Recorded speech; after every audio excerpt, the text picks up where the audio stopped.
कुत्ते तो भौंकते रहते हैं, आप ध्यान नहीं देते, क्योंकि इसमें नया क्या है। आप किसी सड़क से, किसी गली से गुजर रहे होते हैं, कुत्ते पीछे दौड़ते हैं, भौंकते भी हैं, मगर आप चुपचाप आगे बढ़ जाते हैं। सोचते हैं कुत्तों की भौंकने की आदत होती है, मगर वही कुत्ते आपको काटना शुरू कर दें, फिर आप क्या करते हैं? आप उन्हें मारना शुरू कर देते हैं, हाथ में डंडा लेकर के चलने लगते हैं। वहां की स्थानीय निकाय, वहां की म्युनिसिपल कॉरपोरेशन उन्हें पकड़ना और मारना शुरू कर देती है। और ऐसा करना भी चाहिए। ऐसे कुत्तों को, ऐसे पागल कुत्तों को पकड़ करके पिंजरों में बंद करना चाहिए और उन्हें खत्म कर देना चाहिए। नमस्कार, मैं हूं आपके साथ अरविंद। आप देख रहे हैं मुझे अपने ही मंच अरविंद दिल से पर। हमारे देश में आज जिस तरह की टिप्पणियां, अभद्र टिप्पणियां, बदतमीजी भरी टिप्पणियां, जानलेवा टिप्पणियां राहुल गांधी पर की जा रही हैं, और ऐसी तमाम टिप्पणियां बीजेपी से जुड़े लोगों ने की हैं, मोदी सरकार से जुड़े लोगों ने की हैं, मगर मोदी सरकार का गृह मंत्रालय इस तरह के लोगों पर कार्रवाई करने के लिए तैयार नहीं है। और जब कांग्रेस अध्यक्ष खड़गे जी ने मोदी को पत्र लिखा कि ऐसे लोगों पर लगाम लगाइए, इन्हें चुप कराइए, इन पर कार्रवाई कीजिए, मगर जो जवाब जेपी नड्डा ने दिया, बीजेपी के राष्ट्रीय अध्यक्ष ने, वो शर्मसार करने वाला था। खड़गे भूल गए क्या? राहुल ने पीएम और ओबीसी समाज को गाली दी। कांग्रेस नेताओं ने मोदी को 110 गाली दी। सोनिया ने मोदी को मौत का सौदागर कहा था। राहुल को महिमा मंडित करना आपकी मजबूरी है। पीएम को लिखी खड़गे की चिट्ठी का जवाब नड्डा की तरफ से आया है। वैसे लेटर बम के साथ बयानों के बाउंसर दोनों तरफ से फेंके जा रहे हैं।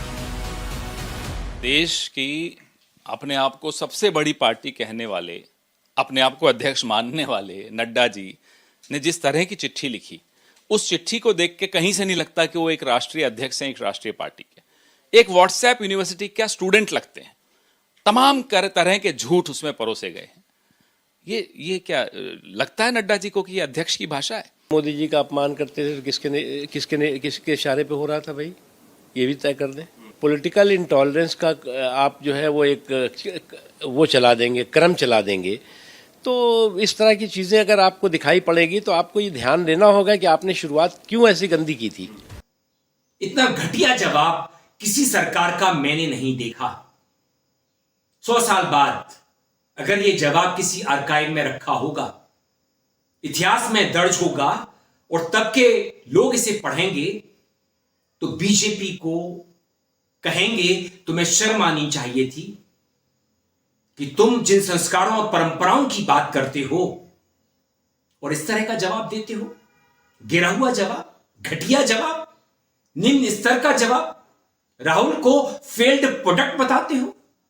राहुल ने ऐसी कौन सी बात की जिससे वो देशद्रोही साबित होते हैं, जिससे वो देश के नंबर 1 आतंकी बन जाते हैं? क्या मोदी सरकार को ऐसे लोगों पर लगाम नहीं लगानी चाहिए? इन्हें काबू में नहीं लेना चाहिए?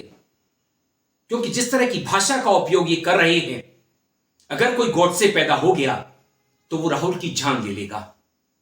राहुल के पास जिस तरह की सुरक्षा है वो नाकाफी है, और मोदी सरकार ये चाहती है कि राहुल की जान चली जाए। मैं कुणाल कामरा को सुन रहा था। उन्होंने कहा कि हमारे देश में पुलिसिंग नहीं होती, रिपोर्टिंग होती है। अगर कहीं कोई अपराध हो जाता है तो पुलिस उसकी रिपोर्ट लिख लेती है, घटना स्थल पर पहुंच जाती है। अगर अमेरिका में कोई किसी को धमकी दे, कोई किसी हॉल में भाषण दे रहा है, कोई विरोधी पक्ष धमकी दे कि हम उस हॉल को जला देंगे, तो अमेरिकन पुलिस क्या करेगी?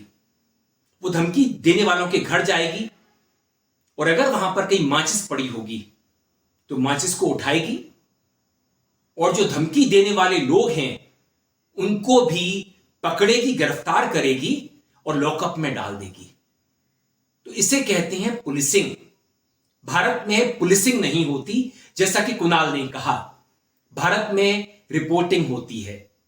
जब कोई बलात्कार हो जाता है, जब कोई लूट हो जाती है, डकैती हो जाती है, हत्या हो जाती है, उसके बाद पुलिस एक रिपोर्ट लिख लेती है और कई बार इस तरह की रिपोर्ट भी देरी से लिखी जाती है, जैसा कि मोदी के बनारस में हुआ जब बीजेपी के 3 कार्यकर्ताओं ने, आईटी सेल के 3 लोगों ने एक हिंदू लड़की के साथ काशी हिंदू विश्वविद्यालय के कॉरिडोर में रात को बलात्कार किया।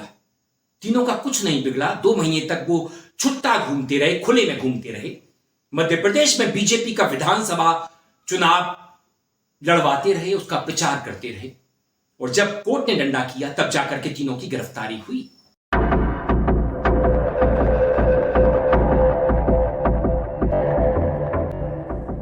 इन तस्वीरों को देखिए। देश की राजनीति के कद्दावर चेहरों के साथ जो चेहरे दिख रहे हैं वो एक छात्रा से बलात्कार के आरोपी हैं।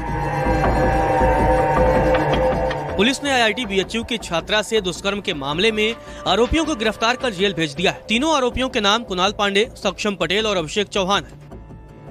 दावा है कि बलात्कार के इन आरोपियों ने घटना को अंजाम देने के बाद मध्य प्रदेश विधानसभा चुनाव के दौरान प्रचार किया और करीब 60 दिनों तक धड़ल्ले से घूमते रहे। और अभी दोनों जब जेल से छूट करके आए तो उनके तिलक लगाए गए। तो ऐसा देश बन गया है हमारा। राहुल को जिस तरह की धमकी दी जा रही है, इस पर तो गिरफ्तारी होनी चाहिए। जो लोग धमकी दे रहे हैं, बिट्टू धमकी दे रहा है, उत्तर प्रदेश के एक मंत्री ने धमकी दी है राहुल की जीप जलाने की, और महाराष्ट्र की शिवसेना के एक विधायक संजय गायकवाड़ ने राहुल की जुबान काटकर लाने के लिए 11 लाख रुपए का इनाम घोषित किया है। और एक मरवा है बीजेपी के पूर्व विधायक, उन्होंने भी कहा है कि राहुल का वही हश्र किया जाएगा जो स्वर्गीय श्रीमती इंदिरा गांधी का किया गया था, जो हमारी पूर्व प्रधानमंत्री थी। तो बेहतर हो कि इस देश की पुलिस अब पुलिसिंग करना शुरू करे, ना कि रिपोर्टिंग, जैसा कि कुणाल कामरा कहते हैं। अभी हमारे पास आवाज है, बुलंद आवाज है, आजाद आवाज बची हुई है। ये कब तक बची रहेगी इसके लिए तो हमें इंतजार करना होगा, मगर बेहतर होगा शाह साहब का गृह मंत्रालय इस तरह के लोगों को गिरफ्तार करे और लॉकअप में डलवाए, पिंजरों में कैद करवाए। दोस्तों, वीडियो पसंद आए तो आप इसे लाइक कीजिए, दोस्तों साथियों में खूब शेयर कीजिए, चैनल को सब्सक्राइब भी कर दीजिए, बेल आइकन का घंटी जैसा बटन जरूर दबाइए जिससे कि आने वाले वीडियो की आपको नोटिफिकेशन मिल सके।